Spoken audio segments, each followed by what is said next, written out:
I always believe in, if I enter into a business, okay, as an entrepreneur, we're opportunity seekers. So you'll very seldom find an entrepreneur that says, I'm only an entrepreneur in manufacturing, or I'm only an entrepreneur in IT. That's an IT specialist, that's a manufacturing specialist. An entrepreneur is somebody that goes and sees, here's an opportunity, I want to go for it. So something I learned very early on is, if I partner with someone, I need to partner with someone that's a champion of industry.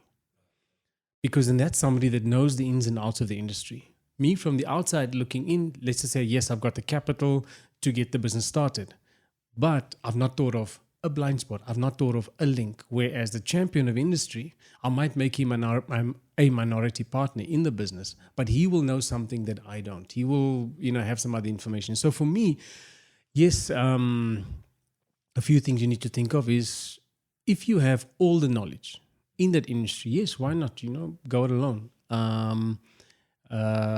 But if you're going to an industry that you don't really have all of, but it's a good opportunity, then, I would say partner up with somebody, but then that somebody you also need to know. You can partner up with friends. A friend is a good friend out of the business environment. So unless you've put down in black and white, these are the parameters, this is what's expected from you, this is what's expected from me, that needs to be done. That's also something I learned the hard way, is that, you assume things. No, we're good friends, we're good buddies, so together we'll also make a good team running a business. But a business, there needs to be clear lines, clear parameters between the two things. And I think once you set them down initially, it makes the rest of it smooth. So if there is conflict, we go back to, this is what we set down, this is the black and white, so let's stick to that and you resolve it. So. This is very interesting to me, because when I first started DigitalCroow, I started with a buddy of mine.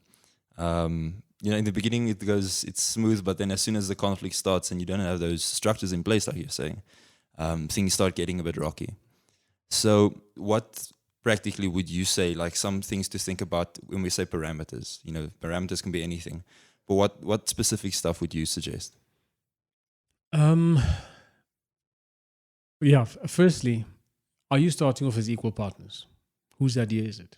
Because if you're starting off as equal partners, for instance, the manufacturing business that I started off with equal partners, but my partner was in full-time employment, and I said, I will run with it. So we understood that I'm the managing member of the company, the buck stops with me. We're going to have meetings where I'm going to bounce stuff off him, but if I make a decision, I have to stand for that decision. I'm accountable for that decision. Financially, yes, we do a profit share, but I was drawing a salary because I was operationally involved in the company. So we had that clear cut from day one. We also had a open transparency. If he felt there's something that he wanted to suggest, we talk about it and then we take it from there. Or if he picked up something in the market and said, hey, we're lacking a bit behind. So remember, partnership is not the one saying, I can do better what you're doing, so let me do it. It's the one saying, there's something that you're not doing that I can help you do better. Let me help you. So I think, if you have that type of approach in a partnership and you say it from the beginning, listen, I'm going to do my best, but there will be times where I'll drop the ball and I'll need you to come in and, because we want this to become a success. Yeah. So, yeah. So it's two brains are better than one type of idea. Okay.